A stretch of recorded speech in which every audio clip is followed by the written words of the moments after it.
नमस्कार, स्वागत है आपका हमारी खास पेशकश मुनाफे की मंडी में, जहां हम आपको कमोडिटी मार्केट की तमाम बड़ी खबरें बताते हैं, साथ ही आपके लिए बेहतरीन ट्रेडिंग कॉल्स लेकर आते हैं। शुरुआत आज हम करेंगे गोल्ड के साथ, क्योंकि गोल्ड में आज भी मुनाफा वसूली दिख रही है।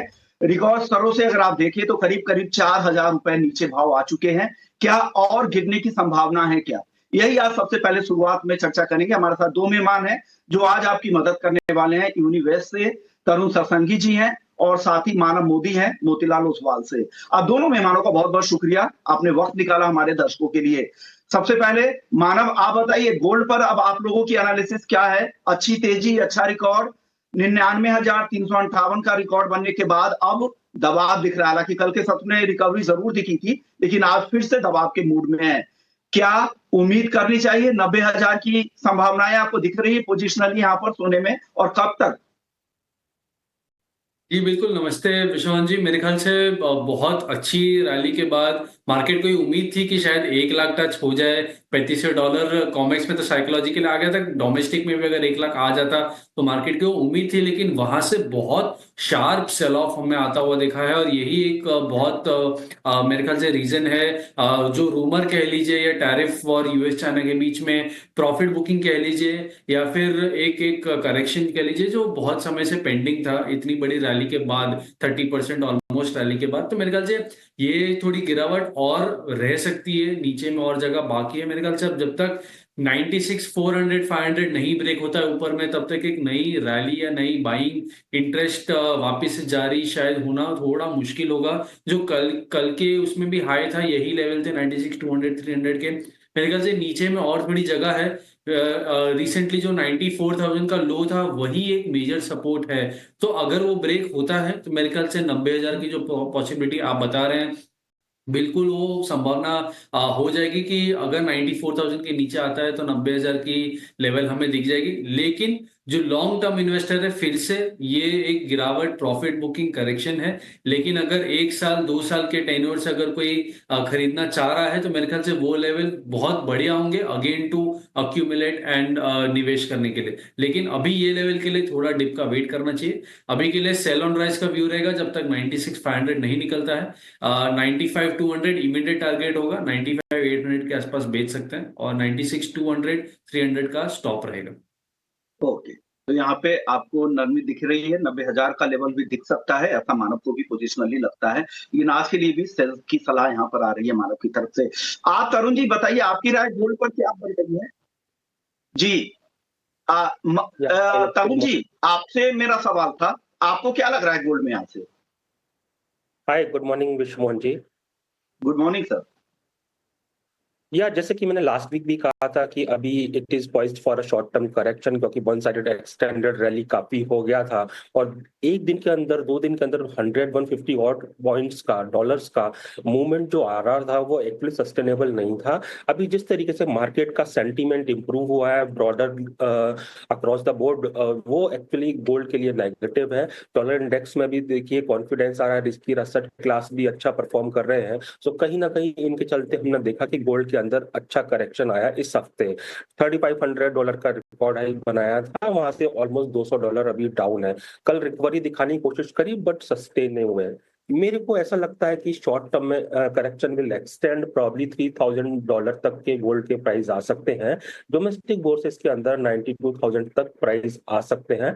आई थिंक जो इन्वेस्टर्स हैं दे शुड वेट, ये जो करेक्शन है वो एंड हो उसके बाद में ही एंटर करें, बेटर है। क्योंकि हेल्दी करेक्शन भी एक अच्छे मार्केट की, एक अच्छे बुल रन की निशानी होती है। ये भूपेश जी भी हमारे साथ है, टेक्निकल एनालिस्ट हैं बीकानेर से। भूपेश जी आप बताइए, गोल्ड पर आपकी राय क्या बन रही है? क्या करेक्शन की जो बात हम यहाँ पे कर रहे हैं गोल्ड में, वो कब तक आ सकता है? तो छोटे मोटे करेक्शन आए हैं, लेकिन क्या 90,000 या उसके नीचे की भी संभावनाएं बन रही है क्या? उसका टाइम फ्रेम भी बताइएगा भूपेश जी। जी नमस्कार विश्वमोहन जी। अगर गोल्ड की बात करी जाए तो गोल्ड में एक अच्छी तेजी देखने को मिली है। मुझे लगता है कि अगर शॉर्टर टर्म की बात करी जाए तो 94,000 से 97,000 के बीच में दाम ट्रेड करते रहेंगे। बाजार 94,000 के नीचे जाने पर मुझे लगता है कि एक रैपिड सेल इसमें देखने को मिलना चाहिए, और जो कि हो सकता है कि इस महीने में नहीं देखने को मिले, और मुझे लगता है कि मई के महीने में ये रैपिड सेलिंग देखने को मिल सकती है, जो कि नीचे में मुझे लगता है कि भाव 88,000 और 86,000 तक भी संभावित रहेंगे। इसलिए गोल्ड में ऊपर में विशेषकर 96,000 से 97,000 अभी गोल्ड में एक सप्लाई जोन रहेगा। ऊपर के भाव में खरीदारी से दूरी बनाएं, नीचे में इंतजार करें मई एंड तक। मुझे लगता है कि भाव नीचे में 88,000 और 86,000 के भी संभावित रहेंगे। ओके, तो नीचे में 88,000 86,000 तक के लेवल भी आपको यहाँ पर दिख रहे हैं, लेकिन अभी का जो इनको दायरा लग रहा है वो है 94,000 से 97,000। अगर 94,000 के नीचे फिसलता है फिर वहां से स्टीप सेलिंग आएगी। अब बात करते हैं चांदी की। चांदी हालांकि गोल्ड के मुकाबले उतनी नहीं चली है, लॉन्ग टर्म चार्ट पर भी अगर आप देखेंगे बाकी एसेट क्लास के मुकाबले निफ्टी 50 से तुलना करेंगे गोल्ड से तो अंडर परफॉर्मेंस नजर आएगी चांदी में। भूपेश जी, चांदी को लेकर आपका आउटलुक क्या है? 97,000 के आसपास की चांदी है, क्या करना चाहिए? खरीदे, बेचे, रुके, क्या करें? जी सर, अगर आज की बात करी जाए विशेषकर तो चांदी का बाजार पिछले 3 ट्रेडिंग सेशन में गोल्ड को आउट परफॉर्म करता हुआ दिख रहा है। मुझे लगता है कि ये जो आउट परफॉर्मेंस है ये अभी भी बरकरार रहनी चाहिए एटलीस्ट आज के लिए। मुझे लगता है कि बाजारों में अगर कोई भी जो फॉल रहेगा अब इसको रेशोज के हिसाब से ना देखकर इंडिविजुअल देखना चाहिए। जब चांदी का बाजार विशेषकर 96,500 के नीचे ट्रेड करेगा तो चांदी के बाजार में तभी इसमें कोई फ्रेश मंदी होगी। हाल फिलहाल इसमें कोई बड़ी मंदी की संभावना नहीं है। और अगर थोड़ा मई के प्रोस्पेक्ट के हिसाब से देखूं तो मैं कहूंगा कि 94,000 के नीचे बाजार अगर चांदी का चलता है तो नीचे में मुझे लगता है कि 91,000 और 87,500 के भाव एक बार पुनः मई के महीने में देखने को मिलने चाहिए। चांदी को लेकर आपकी राय ये बन रही है। आप बताइए तरुण जी, आप क्या कहेंगे चांदी पर? पोजिशनल व्यू बताइएगा चांदी को लेकर। अभी अगर रिसेंट शॉर्ट टर्म का मूवमेंट देखें तो सिल्वर एक्चुअली डायरेक्शन लेस हमको नजर आया है। एक तरफ गोल्ड में करेक्शन, दूसरी तरफ कॉपर के अंदर हमने रिकवरी आते हुए देखा, जिसकी वजह से 96,000 के आसपास सिल्वर के प्राइसेस प्लस माइनस $300,000 कर ले, 3,000 रुपीज कर ले, सॉरी, पिंग पोंग करते हुए नजर आए हैं। मुझे ऐसा लगता है कंसोलिडेशन विल कंटिन्यू, बट ऐसा लगता है कि of late it has to follow gold's direction, और गोल्ड मेरे को वीक लगता है तो probably it will also come down. चलिए अब बात मानव से भी कर लेते हैं। मानव, आपकी राय क्या बन रही है? इन हाउस किस तरह का प्रोजेक्शन चांदी को लेकर लग रहा है? हालांकि मुझे याद है आप लोगों ने 1,25,000 1,30,000 के आसपास का टारगेट दिया है इस साल के लिए, लेकिन वो उससे पहले चांदी नीचे कहां तक आ जाएगी? एंट्री पॉइंट क्या है उसके लिए? और आज के लिए भी बता दीजिएगा, ट्रेड के लिए भी। मेरे ख्याल से अगर शॉर्ट टर्म की बात करें विश्वमन जी, तो 96,000, जैसे मेरे पैनलिस्ट ने भी कहा कि 96,000 एक बहुत अच्छा सपोर्ट है। जब तक वो ब्रेक नहीं होता है तब तक बाय एंड डिप्स की स्ट्रेटेजी बढ़िया रह सकती है चांदी के लिए। जो भी डिप्स आती है चांदी में बाय कर सकते हैं। ऊपर में एक बार मुझे लगता है 98,500 टच होना चाहिए, तो 97,000 के आसपास अगर मिले तो चांदी बाय कर सकते हैं। 96,300 का एक इमीडिएट स्टॉप लॉस लगा के 98,500 का मेरे ख्याल से टारगेट रखना चाहिए। पोजिशनली अगर बात करें तो बिल्कुल कोरिलेशन बहुत बेहतर होता है गोल्ड के साथ, लेकिन ये पिछले साल अगर हम देखें कि गोल्ड के साथ 90-95% का कोरिलेशन था। ये साल अगर देखें बहुत इंटरेस्टिंगली गोल्ड के साथ चांदी बहुत कम चली है। कोरिलेशन भी चांदी और कॉपर का ऑलमोस्ट 90% है, और चांदी और गोल्ड का कोरिलेशन जो सिर्फ 60% है। तो मेरे ख्याल से अगर कॉपर में मूव आती है, चाइना की तरफ से रिकवरी की स्टोरी और आती है, कॉपर चढ़ता है, तो चांदी में वो जो रैली मिसिंग थी इतने टाइम से, वो रैली वापस से शुरू हो सकती है। तो इमीडिएट बेसिस पे 98,500 बिल्कुल मुझे लग रहा है, और जब तक 96,95,000 नहीं ब्रेक होता है तब तक 1 लाख की भी पॉसिबिलिटी यहां से रखनी चाहिए पोजिशनली। ओके, चलिए सोने चांदी की बात हो गई, कच्चे तेल की बात करते हैं। करीब करीब 1% की तेजी आज के सत्र में दिख रही है। $67 के ऊपर ब्रेंट क्रूड का भाव है। मिली जुली खबरें हैं। एक खबर तो यह है कि यूएस चाइना को लेकर, ट्रेड को लेकर उम्मीद है कि बातचीत शुरू हो। ट्रंप ने कहा कि बातचीत शुरू भी हो गई है, लेकिन चीन इस बात को नकार रहा है, इनकार कर रहा है इस बात से। लेकिन दूसरी तरफ सप्लाई बढ़ने की जो खबर है वो ज्यादा है यहाँ पे, क्योंकि रूस और यूएस के बीच में काफी पॉजिटिव बातचीत हो रही है। लग रहा है कि रूस पर पाबंदियां कम होंगी, वहां की सप्लाई बढ़ेंगी। ओपेक प्लस के मेंबर्स ने अब जून में भी उत्पादन बढ़ाने के संकेत दिए हैं, प्रस्ताव दिए हैं कई सारे मेंबर्स ने। क्या कुछ होगा इन खबरों, मिली जुली खबरों के बीच में?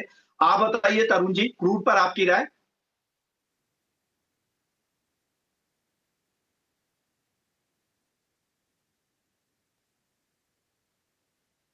या हाय सी तरुण जी, मुझे ऐसा लगता है कि market for some time consolidate करेंगे।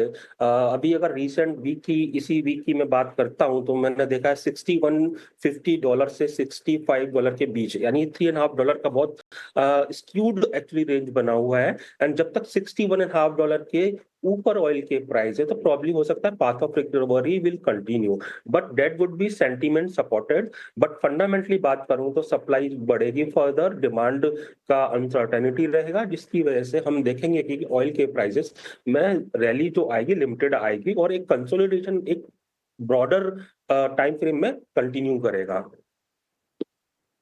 भूपेश जी, आपकी टेक्निकल राय क्या है? ऑप्शंस में कोई ट्रेड है क्या क्रूड में आज? जी सर, ऑप्शंस की बात करें तो 5,400 जो ऑन द स्पॉट मार्केट भाव चल रहा है, इस भाव की पुट खरीदनी चाहिए, जिसमें 40 पॉइंट का स्टॉप लॉस लगाएं और ऊपर में 80 पॉइंट और 120 पॉइंट का लक्ष्य रखें। अगर फ्यूचर की बात करें तो मुझे लगता है कि 5,430 5,425 के आसपास कहीं भी वायदा मिलता है तो इसमें बिकवाली करनी चाहिए। 5,470 का स्टॉप लॉस लगाकर नीचे में 5,350 और 5,300 के लक्ष्य संभावित रहेंगे।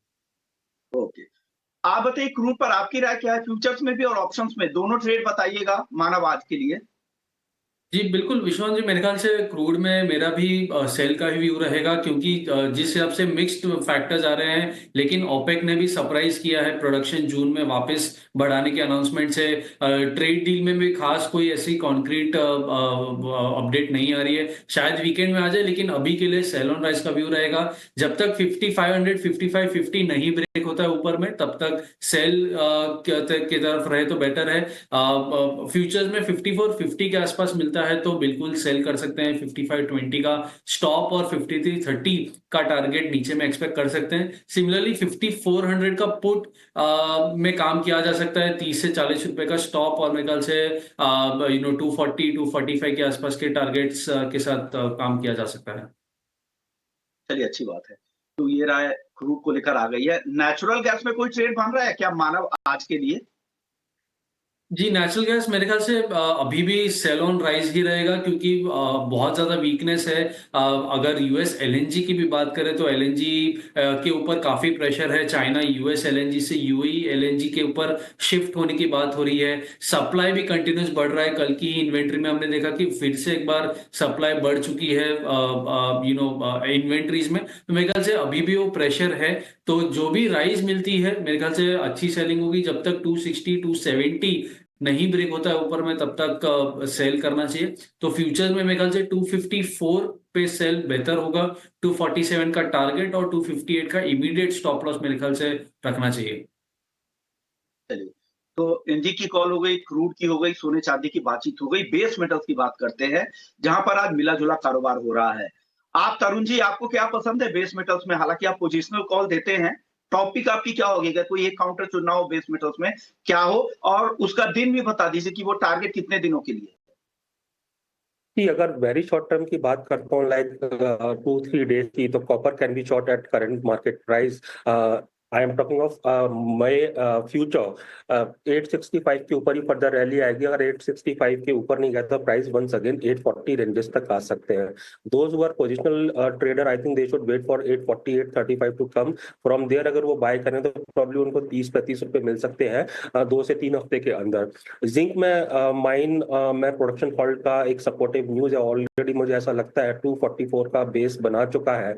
अगर 3-4 रुपए का करेक्शन आता तो it can also be positionally bought around 250 ranges. Stops 244 का रहेगा प्रॉब्ली 1 से 1.5 मंथ्स के अंदर। Once again it would be nearing 270 zone. Okay, चलिए, तो ये राय आपकी तरफ से आ गई है। अब चलिए बात आपसे कर लेते हैं मानव। आपकी टॉपिक क्या है बेस मेटल्स में? मेरे ख्याल से इमीडिएट बेसिस पे अगर इंट्राडे या ट्रेडिंग एक दो दिन की बात करें तो कॉपर में इमीडिएट एक अपमूव आ सकता है। मेरे ख्याल से 855 856 पे बाइंग की जा सकती है फॉर द टारगेट्स ऑफ 863। नीचे में 852 का स्टॉप रहेगा। पोजिशनली अगर कॉपर करना है तो बिल्कुल मैं सहमत रहूंगा कि थोड़ा डिप और आ सकता है, लेकिन ओवरऑल स्ट्रक्चर कॉपर का अभी भी तेज है। आज सुबह भी हमने चाइना की तरफ से अपडेट्स आते हुए देखे कि स्टिमुलस इंजेक्शन वो देख रहे हैं। आगे की और विवाद होंगी शायद यूएस चाइना में ईज ऑफ हो सकता है, तो वो सब शायद और सपोर्ट करेगा। तो लॉन्ग टर्म में अभी भी बाय ऑन डिस्क की स्ट्रैटेजी, नीचे आता है तो खरीदे। आज के लिए ये स्ट्रैटेजी होगी। ये आज के लिए इस तरह की स्ट्रेटजी के साथ काम करना है। अब आप बता दीजिए भूपेश जी, बेस मेटल्स में क्या करना चाहिए? कहाँ तेजी और कहाँ मंदी दिख रही है आपको?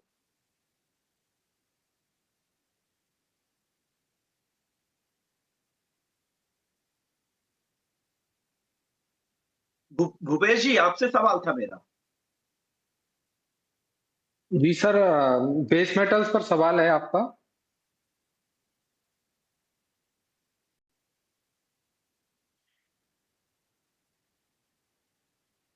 सर, बेस मेटल्स में भूपेश जी आपसे सवाल था कि बेस मेटल्स में आपकी टॉपिक क्या है? जी सर, बेस मेटल्स में कहूंगा कि कॉपर के बाजार में बिकवाली करनी चाहिए। 857 का दाम है मई मई वायदा का, और इसमें 864 का स्टॉप लॉस लगाकर बिकवाली करनी चाहिए।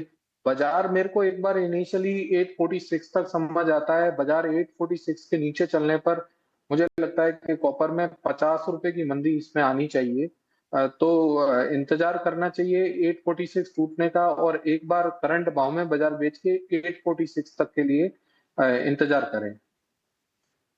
चलिए, आपकी राय बेस मेटल्स में आ गई। भूपेश जी, आपसे अब मेरा सवाल होगा हल्दी, जीरा और धनिया पे। इन तीनों पर क्या राय है? क्या अब खरीदारी का वक्त तीनों में आ गया है? तीनों काफी टूट चुके हैं, काफी नीचे आ चुके हैं। मौका है क्या तीनों में, हल्दी, जीरा, धनिया? भूपेश जी, आपसे सवाल है। जी सर, हल्दी, धनिया और जीरा की बात करें तो तीनों के तीनों बाजारों का ट्रेंड लगातार कमजोर बना हुआ है। मुझे लगता है कि बाजारों में अभी भी बिकवाली करनी चाहिए। विशेषकर अगर टीएमसी की बात करी जाए तो 14,350 का दाम ट्रेड हो रहा है। करंट भाव पर भी बिकवाली कर सकते हैं। 14,550 के ऊपर का स्टॉप लॉस लगाएं। नीचे में 14,000 13,800 के लक्ष्य संभावित रहेंगे। वहीं अगर सबसे ज्यादा लैकलस्टर कोई मार्केट है तो वो धनिये का बाजार है। कहीं भी इसमें 100 150 या 200 रुपए का उछाला आता है तो इसमें बिकवाली करनी चाहिए। मुझे लगता है बाजार अभी भी कमजोर बना रहेगा। वहीं अगर जीरे की बात करी जाए तो जीरे में भी अच्छी खासी गिरावट, तकरीबन ऊपर के भाव से 2000 से 2500 रुपए की गिरावट जीरे के बाजारों में देखने को मिली है, जो कि मुझे लगता है कि आगे भी कंटिन्यू रहनी चाहिए। करंट भाव 22,750 800 पर जीरे में बिकवाली करें। नीचे में लक्ष्य 22,300 22,100 के संभावित रहेंगे। आप बताइए, मसालों पर आपकी राय क्या है तरुण जी? किस मसालों में लग रहा है कि खरीदारी के मौके आ गए हैं? हल्दी भी ऊपरी स्तरों से देखें तो थोड़ा करेक्ट हुई है। इसके अलावा जीरे में काफी गिरावट आई है, 25,000 के ऊपर जाने के बाद अब देख रहे हैं कि काफी नीचे आ चुका है भाव। और धनिया भी काफी टूटा है। कहाँ खरीदारी करनी चाहिए मसालों में sir? Like last week actually coriander के अंदर फर्दर करेक्शन आएगा, मे बी 7,000 के नीचे जाए। जीरा भी जिस तरीके से 25,000 के ऊपर से स्लिप हुआ है, उसने क्लियर कर दिया है कि short term top is formed. Probably 20,000 से 25,000 के बीच में कपल ऑफ मंथ्स का कंसोलिडेशन रहे। जब भी आपको बाय करना है 20,000 के आसपास मिले, लाइक 21,000 या उसके नीचे, तो बाय साइड में जाए। और मैं एक्चुअली शॉर्ट टर्म प्ले नहीं करूंगा जीरा के अंदर। जब तक 20,000 के ऊपर है, मैं इसमें सीजनल तेजी खेलना प्रेफर करूंगा। टर्मरिक 16,000 के ऊपर सस्टेन नहीं कर पा रहा है, बट फंडामेंटल स्ट्रॉन्ग है। हो सकता है 13,500 13,200 आ जाए। वहां पर आए तो आई थिंक फिर से पोजिशनली लॉन्ग किया जा सकता है। मुझे आ रहा है कि अभी और गिर सकता है ग्वार। भूपेश जी। जी सर, अगर ग्वार के फंडामेंटल्स की बात करी जाए तो थोड़ा फंडामेंटल ग्वार के कोई फेवरेबल नहीं है ग्वार सीड के लिए। तो इसलिए ग्वार के बाजारों में लगातार नीचे के भाव में भी प्रेशर देखने को मिल रहा है। ग्वार का बाजार जिस दिन 5200 ब्रेक किया था उस दिन हमने इसमें लगातार मंदी की सलाह दी है आपके चैनल पर और विभिन्न चैनल्स पर। तो मैं सलाह दूंगा अभी भी कि बाजार में अभी भी गिरावट जारी है। मुझे लगता है कि इस महीने के अंत तक ये गिरावट एक बार रुकनी थमनी चाहिए, और जहां पर ये बाजार ये गिरावट रुकती है वहां पर इसमें खरीदारी के बारे में विचार करेंगे।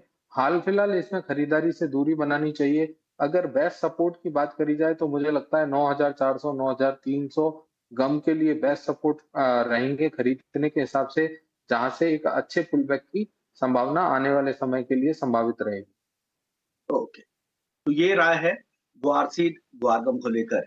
चलिए, शुक्रिया भूपेश जी आपका, तरुण जी आपका और मानव आपका। आप लोगों ने वक्त निकाला हमारे दर्शकों को नॉन एग्री और पूरे ही एग्री मार्केट पे राय रखी। वक्त है एक छोटे से ब्रेक का। ब्रेक के बाद लौटेंगे तो हमारे साथ एग्री इकोनॉमिस्ट जी के सूद साहब होंगे। उनसे गेहूं मार्केट का हाल समझेंगे। गेहूं में जो अब नरमी थोड़ी दिखी है, क्या